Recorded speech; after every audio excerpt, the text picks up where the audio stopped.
This is the Improve and Have Fun podcast where I'm improving myself, having fun along the way with the hopes of encouraging you to do the same. Please bear with me as I am still going through a little bit of a cold. The Marvel Netflix series haven't always hit with me. I very much enjoyed Daredevil Season 1, maybe because it was a new style of telling a comic book story on a v.o.d channel, a video on demand channel, with violence and action. Since then, I've enjoyed Daredevil Season 2, didn't care for Jessica Jones, and struggled to finish Luke Cage. With Jessica Jones, I watched the first and last episode and felt I didn't need to watch anymore. I looked at some of Luke Cage, dropped it for a while, then went back and finished it. With Daredevil Season 2, I committed to most of the season and finally finished the whole thing months later. I've heard other TV critics say that these particular shows would greatly benefit from being a 6 to 8 episode season. I wholeheartedly agree. I saw Iron Fist while battling a cold and staying in bed, which I'm more or less still doing. Iron Fist was good but not great. I thought that the supporting cast was strong. David Wenham, who played Harold Meacham, and Tom Pelphrey, who played his son Ward, were the standouts. I felt their presence every time they were on screen. The whole turn for the Ward character, from being a jerk to being Danny Rand's friend, I very much enjoyed. Finn Jones was a great Iron Fist. At first, I wasn't sold on him and thought he was a little too emotional. But when I reflect on what the character had went through, you can see that he is and has gone through some trauma. His family died. He was separated from the world he was raised in for over a decade.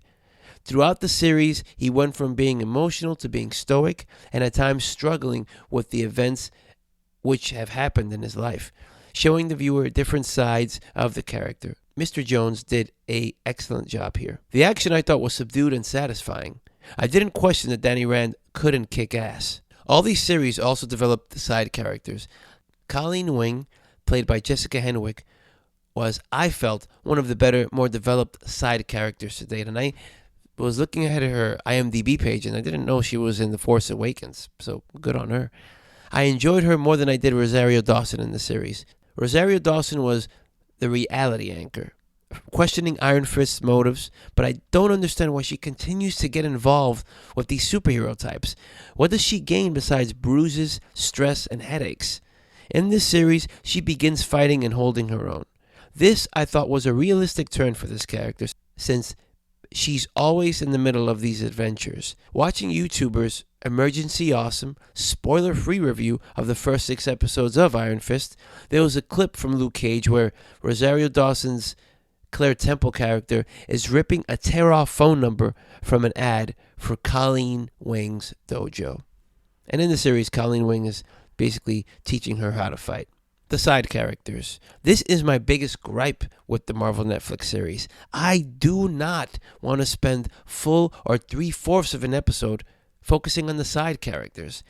The biggest offender of this was Luke Cage and huge chunks of episodes spent on Misty Knight. Not what I came to see. Give me a shorter series and emphasis on the main characters and the villains. These series do a great job developing villains. Vincent D'Onofrio as Kingpin, Mahershala Ali as Cottonmouth, Alfre Woodard as Mariah Dillard, Eric LeRae Harvey as Diamondback, all being fine examples. Let's throw in also Madame Gawain there too. Less time on the side characters. That's it. I don't think you need 9 to 13 episodes to do so either. 8 episodes, max. My biggest con with Iron Fist is all the time spent with him and the Rand Corporation, sitting in boardroom meetings, Danny Rand and the drama with the Meachams. This series became a struggle to get through during these points. This series kind of became quicksand at this point for me.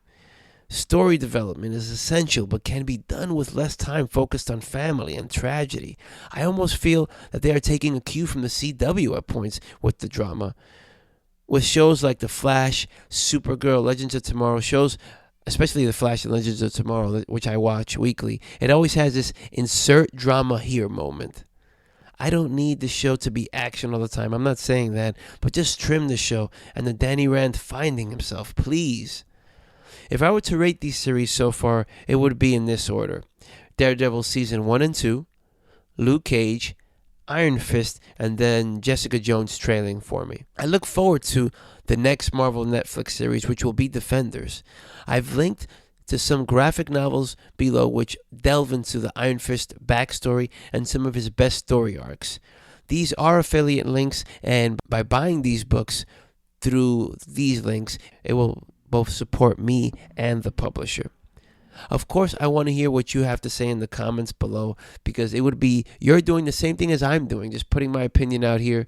Put your opinion out there. Let's have a conversation. I want to hear what you think. Thanks for watching, listening, reading, wherever you're consuming this content, and look forward to connecting with you in the future.